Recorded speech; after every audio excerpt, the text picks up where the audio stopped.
Oh man, this latest chapter of Black Clover was a really exciting one. We had Asta and Noct fighting alongside one another, the reveal of the second layer devil's name, and the return of Yami to the fight. With the previous chapter, Seke was having a mental breakdown in the face of Lucifero's awesome might, yet even still the likes of Yuno and Mimosa were still willing to fight, which baffled him. But the difference in magical power of Yuno and the Fiend were just far too great, so much so that even when Yuno made contact with his body, his blade failed to cut at all. But just before Lucifero could retaliate, Mereoleona would intervene yet again like a phoenix rising from the ashes and would scorch the monster. And it was at this point that Lucifero would notice that her magical power just kept growing, as we would be able to notice a change in the visuals of her eyes as she and Yuno rushed in to continue their assault. Meanwhile, Seke would urge Mimosa to flee with him, but she was far too concerned by Asta's ruined state and her efforts to heal him to listen to such a prospect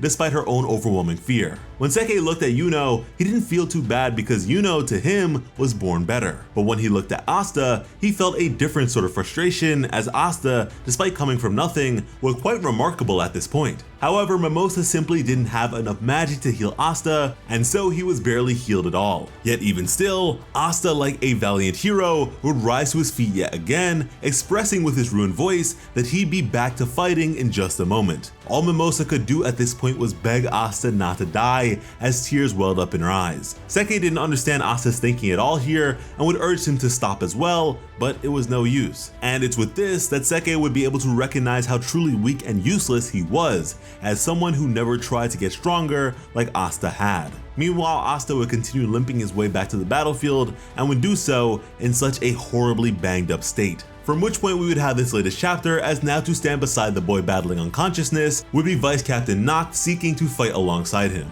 Asta's intent to fight was too great, and he refused to back down, feeling as though he could still make a difference. Something that Noct would honestly agree with, in the sense that nothing could be done to defeat Lucifero without the aid of Asta's anti-magic. And so together these two bulls would stand tall, ready and prepared to charge forward. Meanwhile, against Lucifero, switching from one point to another, it would be Yuno and Mereoleona. The King of Devils would repel and defend against each and every one of their attacks, the truth being that none of their hits had been effective against the brute. Meanwhile, if he so much as touched them roughly, they would be goners. But as magical knights, so long as they were able to fight, they would do just that, as they would continue beating into him. At which point Lucifero would wonder to himself why he needed to face these lesser creatures at all.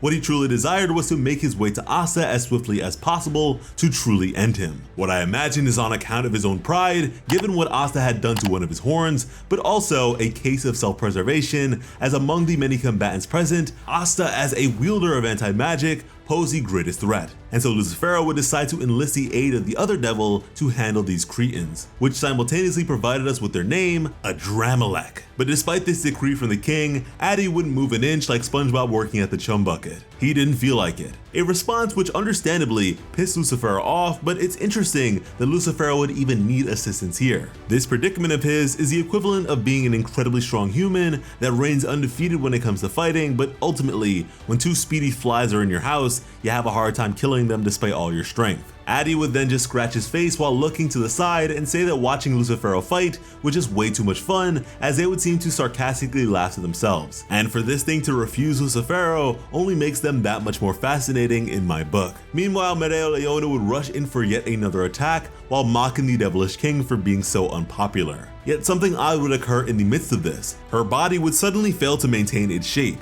And here's where things get really interesting. Addy would comment on how well she was doing, but point out that she got too close to mana, then bringing up the limitations of humans. And to me, this is really huge, especially for a character like Mereoleona. She has effectively reached her peak. There seems to be a certain threshold to which a person can push their body magically, and she hit it. Ultimately, she is a mortal being, and I can only imagine that what she was doing was bordering on spiritual convergence and or transcendence. To go beyond her current point would be to no longer be a flesh and blood human. She'd be more like Salamander as opposed to her very own brother. And past this point, I can only imagine the frustration to be felt for a character like her. This is someone whose entire identity is based upon her own strength. To no longer be capable of advancement on that front sounds like a career-ending injury for a professional athlete of the highest caliber. But more than concern, I feel excitement in knowing that she will one day be able to overcome such a hurdle and become something even greater. The change we received with her eyes, as I said with the last one, looks to be the precursor ahead of a brilliant transformation, and I cannot wait. She is beyond being a lioness as far as I'm concerned. She will be a phoenix before long.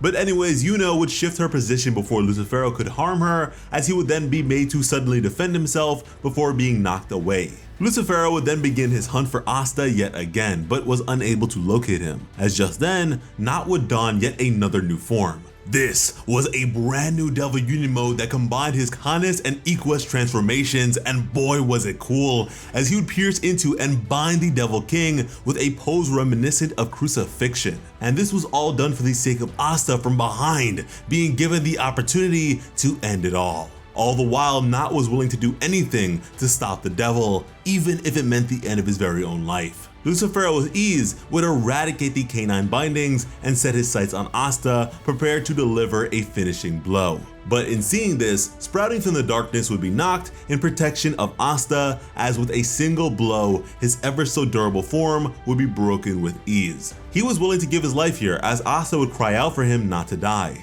Noct, now believing his life to be on the verge of ending, would think of his late brother, who he now felt he'd finally be able to apologize to in the afterlife. As before that could happen, to appear in front of him would be none other than the captain of the Black Bulls, the one, the only, Yami, who was happy to see his vice captain, but would question what in the world he thought he was doing, giving his life up like that. It has been way too long. I'm sure I'm not the only one who has missed this badass character horribly. So to see him appear like this is just amazing. Thanks to Charmy's food, I'm sure he is now operating at full capacity, and thanks to Gray's transmutation magic, he now seems to have a new sword in place of the one they had gifted Asta. Now I'm curious what the application of Yami's black hole spell may be here.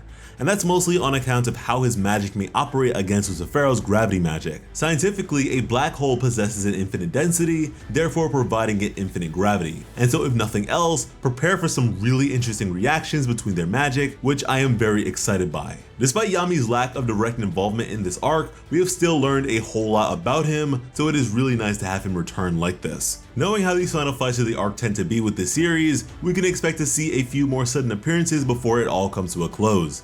And you guys already know that I am betting on Noel. And I'm also betting on you guys returning to the channel by subscribing to Plot Armor with notifications on. We also have a brand new channel by the name of Plot Armor Comics, which aims to cover all things Western comics in the same in-depth ways that you guys can expect from us when it comes to anime and manga over here, so be sure to check it out. But in terms of this stuff, when it comes to bringing you some of the best Black Clover content on the platform, Plot Armor has you covered. As always, I'm Slice of Otaku. Thank you all so much for watching and have an awesome day. I love you.